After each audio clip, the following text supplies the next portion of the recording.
So what I'm going to do right now is I'm going to crunch 1400 years of Islamic history in 5 minutes and make it as exciting as I can possibly make it. Because I hated history when I was a little girl. At this age, I appreciate history. And now I understand why they say those who don't learn from history are doomed to repeat it. In order for you to understand why Western civilization is very different than the Islamic world, you need to understand the history of Islam. When Prophet Muhammad supposedly revealed his revelation from the angel Gabriel that he is supposed to be the last of the prophets in the early 600s, he started preaching in his own city, Mecca.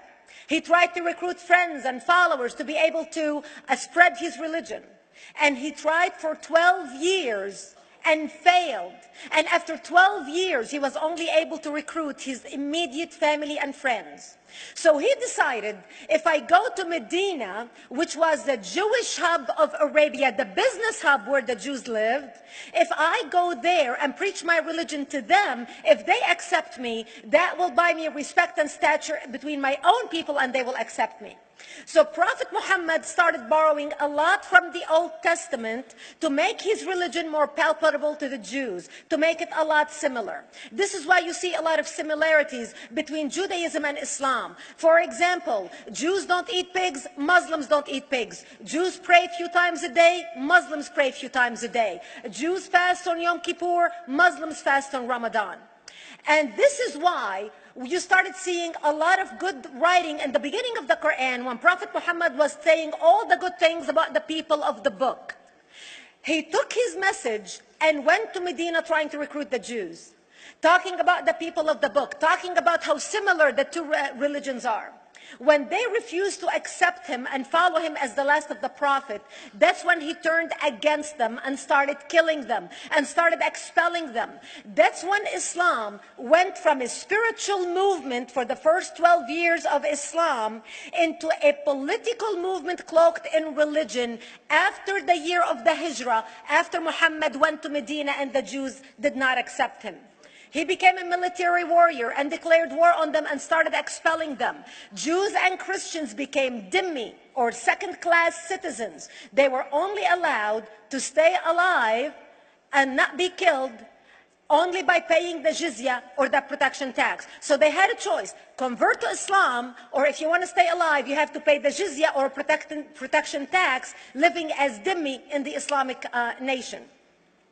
Christians and Jews could not ring church bells. Jews could not blow the shofar. Christians could not ring church bells. They could not pray publicly.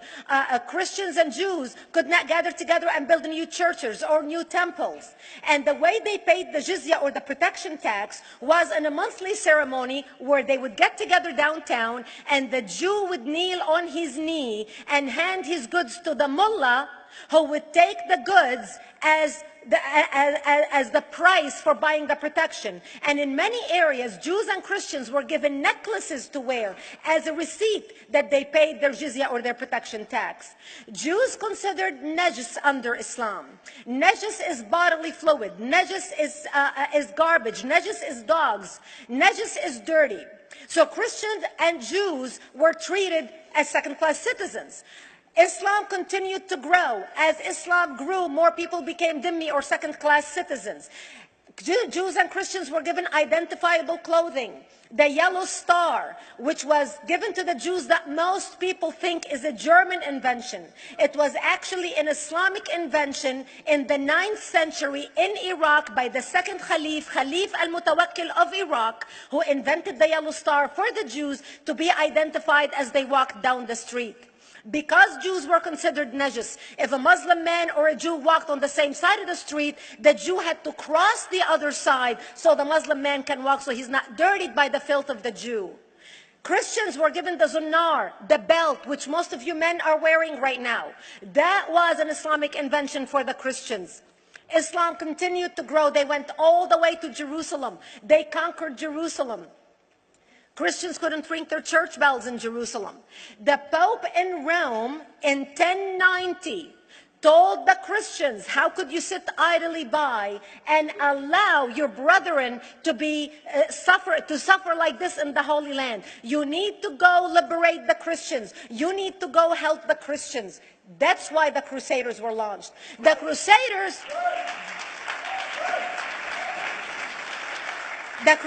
were not launched because they just felt like waking up in the morning and going and converting a bunch of Muslims or beheading them. The Crusaders were launched to liberate Jerusalem. And they were able to liberate Jerusalem for less than 100 years before Salah ad-Din al-Ayyubi, Saladin, took it back, and Jerusalem remained under Islamic control until 1967, when the State of Israel liberated Jerusalem, where Christians, Jews, and Muslims could pray under the same sky.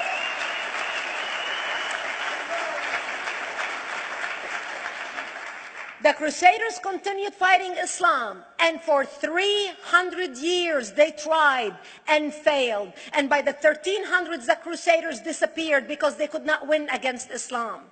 Islam continued to expand. They went all the way to Central Europe. They went all the way to China. They went to India. They conquered Spain. They changed the name of Spain from Spain to Andalusia. And they started, as they advanced, as they conquered more nations, more people paid the jizya, or the protection tax. And this is how the Islamic Empire grew. It went all the way until they was stopped at the gates of Vienna on 9/11. 9/11 is not a date that Osama bin Laden just picked out of a hat. 9/11 is a symbolic date in the Islamic calendar. By the 1600s, Islam had covered more of the earth's surface than the Roman Empire did at its peak. Between the 1600s and the 1800s, the Europeans were experiencing the European Industrial Revolution, where the Europeans were able to invent products on factory lines, where they are able to make money and sell products, which gave them the money to build a strong army in order to fight the Muslims. And that's how they were able to stop them at the gates of Vienna on 9/11.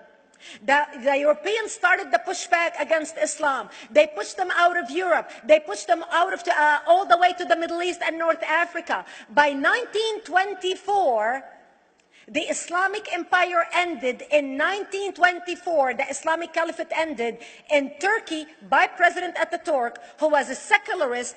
He ended the Islamic Empire, and he gave women rights to vote. He gave women a right to an education, a right to work, a right to choose a husband. He forbid women from wearing the hijab. He forbid men from wearing the beard. The Muslims hate him so much that they consider him a Jewish agent, because they believe that his mother and her bloodline was Jewish, and that was the influence on Ataturk. By the time the Islamic Empire, or the Islamic Caliphate, or the Islamic State ended in 1924, the Islamic Caliphate had existed for 1400 years, and it ended less than 100 years ago. By the time the Islamic Caliphate ended in 1924, 270 million people around the world were killed by Islam.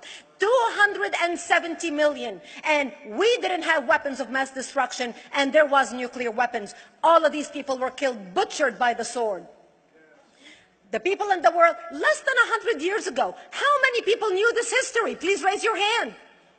We in America have failed to educate our children about history. We in America failed to educate our population about history. Our children in high school, you take any 17, 16-year-old kid, 18-year-old kid, and ask them about World War II. They can't even tell you what happened in World War II. For them, it's ancient history, and we still have our World War II veteran walking among us. That's how little we know of history. Islam ended in 1924, the Caliphate. People thought the Caliphate will never be resurrected. The Caliphate will never come back. But two things happened in the Middle East in the last century that made the Islamists be able to resurrect the Caliphate. Number one is the discovery of oil in Saudi Arabia, which we were able to discover and were stupid enough to allow them to nationalize it. And the number two that happened was Ayatollah Khomeini coming to power in 1979. That gave the Islamists the money and also the spiritual covering in order to explode on the world stage. And people say, oh, well, the Wahhabis exported their Wahhabi radical religion. The Wahhabis are the name of Wahhab. They're not a different sect of Islam. They follow the authentic preaching of Prophet Muhammad, the way Prophet Muhammad lived and practiced his religion. This is why neither you or me or any infidel can step a foot in Mecca, because as far as they're concerned, we are filth. And as infidels, we're not allowed to step a foot, not President Obama and not anybody else. As a matter of fact, Al-Qaeda used to use Saudi Arabia and its success as an excuse to recruit members, as the example to show them how Allah has blessed Saudi Arabia because of the way they adhere to the tenets of Islam. And today we talk about ISIS. ISIS is not a new invention. ISIS resurrected the caliphate that ended less than 100 years ago. Except we are too ignorant and too uninformed to understand what ISIS is doing and why ISIS is succeeding.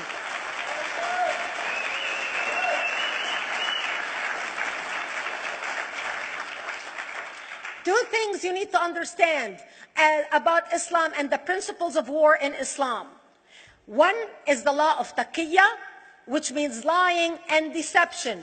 It means that a Muslim man can lay his hand on the Quran and swear that he is telling the truth, knowing that he is lying, but also knowing that the Quran will forgive him because he is advancing the cause of Islam. The second thing you need to know about is that the Treaty of Al-Hudaybiyah, which is an Islamic principle of war and a model on how to deceive your enemy when you have to sign peace treaties with your enemy. And it is based on an example by Prophet Muhammad. Prophet Muhammad was attacking the Meccans and their caravans when he was living in Medina. One day he attacked them because this is how he got the goodies. He would attack them, rob them, and spread the goodies among his men. And this is how he was able to recruit, because this is how people made money without working. And so he attacked the Meccan caravans. When he realized he's not able to defeat the Meccans in that city of Al-Hudaybiyah, in that place, he signed a 10-year treaty with them. Does that sound familiar? A 10-year treaty with them that says he will not attack them, he will have peace with them, he will not declare war on them. Muhammad used the treaty for 2 years to build his military, strengthen his army, and when he realized he was strong enough to attack his enemies when they least expected it, because they thought they had a peace treaty with Muhammad, he broke the treaty, attacked them 2 years later, and Mecca fell within 24 hours because they were not expecting the attack. And that became a principle of war in Islam. And to give you an example of how that is practiced, this is why anything signed with Iran means nothing to them. And to give you an example of how this law has been put to use in recent history, Yasser Arafat, who's not an Islamist, but he is a Muslim, met with the Israelis and signed the Oslo Accord in 1993. Remember all the handshaking at the lawn of the White House? The Oslo Accord, Yasser Arafat used the peace treaty, the Oslo Accord with Israel, to get Israel to bring him back and give him his territory, finance his military, train his police, and give his police the weapons.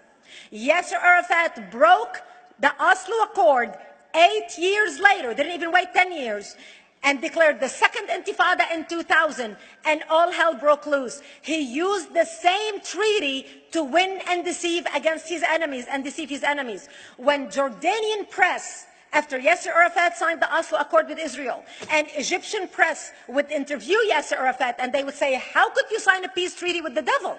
How could you sign a peace treaty with the Jews? Yasser Arafat will tell them, remember Hudaybiyah. That's all he would have to say. The whole Muslim world knew exactly what Yasser Arafat was talking about.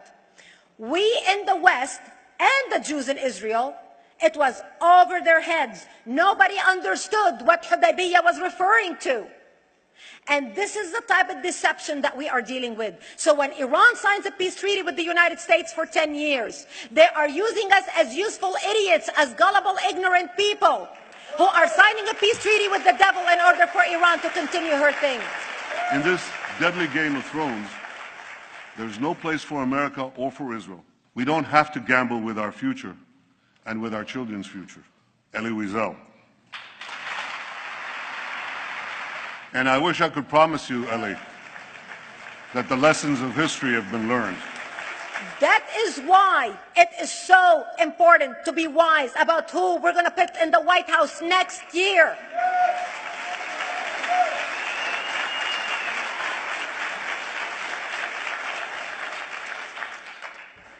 This is why it is very important that whoever we're going to elect next year to office, that the next president be well informed about the history of radical Islam, understand our enemy, understand what ISIS is all about, understand what their end goal is. And this is exactly, people are wondering how come ISIS is having such success recruiting people from all over the world. They exploded all over the world. The Pew Research did a poll. And of course, the Pew Research is not Brigitte Gabriel, is not Fox News, is not Tony Perkins. The Pew Research did a poll in 2013 when they went around the world and interviewed Muslims from Islamic countries all over the world. And they asked them two questions. Would you like to have Sharia law as the law of your country? And would you like to see the Islamic Caliphate? And remember, this was in 2013, before ISIS. The 5 top countries in the world, in the Islamic world, the 5 top Islamic countries: Indonesia, 204 million Muslims; Indonesia, Pakistan, Egypt, Nigeria, and Bangladesh. 77% of Muslims interviewed in these Islamic countries, 77% want the establishment of Sharia law and want the establishment of an Islamic state. That means 77% of the world, quote, moderate Muslims agree with the establishment of ISIS and what ISIS is doing. Let's not fool ourselves. This is very important, that whoever we're going to elect is going to be somebody who is strong on national security, who's going to put America first, who's going to make America great again, who's going to send a strong message to the world. The minute he walks into office, whoever we elect, that the world is going to realize that this person you're not going to mess with, because he could care less about what you think, what the UN thinks, what the world thinks. They can all go to hell. We care about America and only the United States of America. I hope that we learn from the lessons of history, that we learn from the Elie Wiesels, from the Brigitte Gabriels, and many others who are warning America about what's to come. May God bless you one and all, and may God bless the United States of America. Thank you.